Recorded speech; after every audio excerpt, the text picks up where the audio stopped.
9-нчы тапшырма. А пунктунан 5 км/саат ылдамдыкта жөө адам жөнөдү дейт. 1,5 сааттан кийин ошол эле багытта 30 км/саат ылдамдыкта велосипедчен жөнөдү дейт. Так.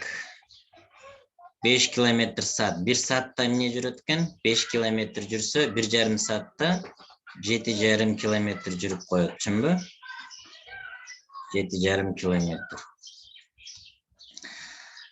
Бул 5 км менен жүрүп баратат киши. Велосипедчен 30 км ылдамдык менен жүрүп атат.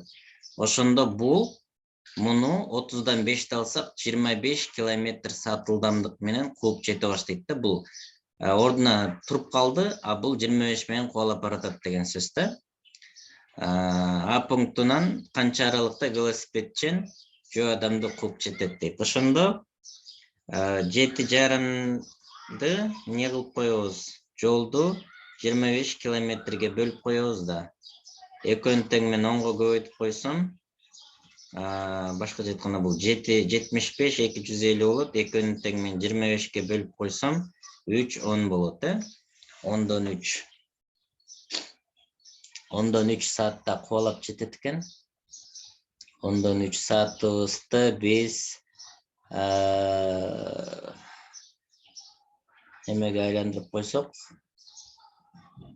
10дон 3 саатты не болуп калат? 10дон 3 18, 18 мүнөттө 18 мүнөттө кууп жетет экен. Ал эми 18 мүнөттө айландырбай деле иштеп койсок болмок экен. 18 мүнөттө бул ордунда турбайт да, бирок бул кубалап бараткандач, бул дагы басыш керек да бияка. Ошондо 18 мүнөттө болсо 10дон 3 жок, 10дон 3 саат болуп атабы? Ошондо